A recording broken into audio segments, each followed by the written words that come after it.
ഇന്ന് നമുക്ക് ഫോറക്സ് മാർക്കറ്റിൽ XIUSD ഗോൾഡിന്റെ ഒരു അനാലിസിസ് എങ്ങനെയാണെന്ന് നോക്കാം. ഈ ഒരു അനാലിസിസ് എന്ന് പറയുന്നത് ഇന്ന് മാർക്കറ്റ് ഓപ്പണിംഗ് ടൈം മുതൽ ഏകദേശം ഇന്ത്യൻ ടൈം ഒരു 1:30 PM വരെയുള്ള മാർക്കറ്റിന്റെ മൂവ്മെന്റിനെ ബേസ് ചെയ്തിട്ടുള്ളതാണ്. അപ്പൊ ഇന്ന് ജൂലൈ 14th ആണ്.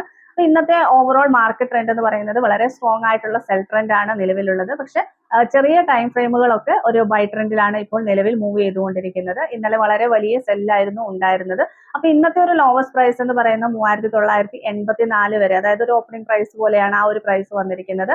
ഇന്നത്തെ ഒരു ഹയസ്റ്റ് പ്രൈസ് നിലവിൽ വന്നിരിക്കുന്നത് 4034 റേഞ്ച് വരെയാണ് മാർക്കറ്റ് വന്നിരിക്കുന്നത്. വളരെ 4028 മുതൽ 38 ആ ഒരു റേഞ്ച് ഒക്കെ വളരെ സ്ട്രോങ് ആയിട്ടുള്ള റെസിസ്റ്റൻസ് ഏരിയ ആയതുകൊണ്ട് തന്നെ അവിടെ നിന്ന് കുറച്ചൊരു ചെറിയൊരു റിജക്ഷൻ, ഏകദേശം 4016 വരെയുള്ള ഒരു റിജക്ഷൻ നിലവിൽ സംഭവിച്ചിട്ടുണ്ട്. അപ്പൊ 4008 മുതൽ 4016 വരെയുള്ള ഏരിയകളൊക്കെ അത്യാവശ്യം സ്ട്രോങ് ആയിട്ടുള്ള ഒരു സപ്പോർട്ട് ഏരിയയാണ്. അവിടെ നിന്ന് വീണ്ടും മാർക്കറ്റ് ഒരു ബൈയിലേക്കാണ് ഒരു മൂവ്മെന്റ് നിലവിൽ കാണിച്ചുകൊണ്ടിരിക്കുന്നത്. പക്ഷേ ഈ ഒരു സപ്പോർട്ട് ഏരിയ എന്ന് പറയുന്നത് വളരെ വേഗത്തിൽ ബ്രേക്ക് ചെയ്യാൻ പറ്റുന്ന ഒരു സപ്പോർട്ട് ഏരിയയാണ്. വളരെ സ്ട്രോങ് ആയിട്ടുള്ള ഒരു സപ്പോർട്ട് ഏരിയ എന്ന് പറയുന്നത് 3993 മുതൽ 4005 വരെയൊക്കെയുള്ള റേഞ്ചുകൾ അത്യാവശ്യം സ്ട്രോങ് ആയിട്ടുള്ള സപ്പോർട്ട് ഏരിയകളാണ്. അവിടെയൊക്കെ നമുക്ക് ബൈ പ്ലേസ് ചെയ്ത് കഴിഞ്ഞാൽ അത്യാവശ്യം പ്രോഫിറ്റബിൾ ആയിട്ട് നിൽക്കാനായിട്ട് സാധിക്കും. പക്ഷെ ഓവറോൾ മാർക്കറ്റ് ട്രെൻഡ് വളരെ സ്ട്രോങ് ആയിട്ടുള്ള സെൽ ആയതുകൊണ്ട് തന്നെ ബൈ എടുക്കുന്നത് കുറച്ച് കൂടുതൽ റിസ്ക് ആണ്. അതായത് കൂടുതലും ഒരു ലോങ് ഹോൾഡിനൊക്കെ നിലവിൽ ബൈ എടുക്കുന്നത് കുറച്ച് റിസ്ക് ആണ്. നമ്മളൊരു ഇൻട്രാഡേ അല്ലെങ്കിൽ ഒരു സ്കാൽപ്പിംഗ് ട്രേഡ് ഒക്കെ ചെയ്യുകയാണെങ്കിൽ കറക്റ്റ് എസ്എല്ലും വെച്ചിട്ട് ബൈ ട്രേഡ് ചെയ്യുന്നതിൽ യാതൊരു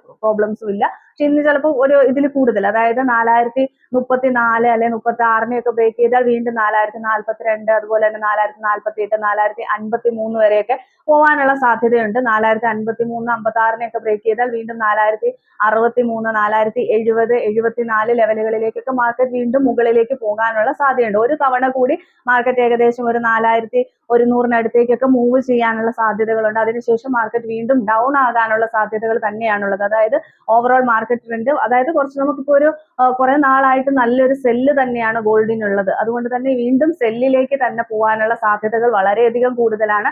3984 അല്ലെ 80 ക്രോസ് ചെയ്ത ഒരു റെഡ് ക്യാൻഡിൽ ക്രോസ് ചെയ്ത് നിന്ന് കഴിഞ്ഞാൽ വീണ്ടും 3970, 3968, അതുപോലെ തന്നെ 3950 ലെവലുകളിലേക്കൊക്കെ മാർക്കറ്റ് ഡൗൺ ആകാനുള്ള സാധ്യതകൾ വളരെയധികം കൂടുതലാണ്. അപ്പൊ ഇന്ന് ഈവനിങ് അത്യാവശ്യം നമുക്ക് ന്യൂസ് കാര്യങ്ങളൊക്കെ ഉള്ളത് കൊണ്ട് ഒരു സ്ട്രോങ് ആയിട്ടുള്ള ഒരു സെല്ല് നമുക്ക് എക്സ്പെക്ട് ചെയ്യാനായിട്ട് സാധിക്കും. അതായത് സ്ട്രോങ് സെൽ ട്രെൻഡിൽ നിൽക്കുന്നത് കൊണ്ട് വളരെ വേഗത്തിൽ വലിയ വലിയ റിജക്ഷൻസ് വരാനുള്ള സാധ്യതകളുണ്ട്. പക്ഷെ ഇന്നത്തെ ഒരു ഇത്രയും നേരമായിട്ട് മാർക്കറ്റ് മൂവ് ചെയ്തുകൊണ്ടിരിക്കുന്നത് ഒരു ബൈ ഡയറക്ഷനിലേക്ക് തന്നെയാണ്. അപ്പോൾ ബൈ എടുക്കാനുള്ള ഒരു ഓപ്പർച്യൂണിറ്റിയും നമുക്ക് അവൈലബിൾ ആയിട്ടുണ്ട്. പക്ഷെ ബൈ എപ്പോഴും എടുക്കുമ്പോൾ വളരെയധികം കെയർഫുൾ ആയിട്ട് മാത്രം കറക്റ്റ് എസ്എൽ, ബൈ ആണെങ്കിലും സെല്ലാണെങ്കിലും ഒക്കെ കറക്റ്റ് എസ്എൽ കാര്യങ്ങളൊക്കെ വെച്ചിട്ട് മാത്രം നമ്മൾ ട്രേഡ്സ് പ്ലേസ് ചെയ്യാനായിട്ട് ശ്രമിക്കുക.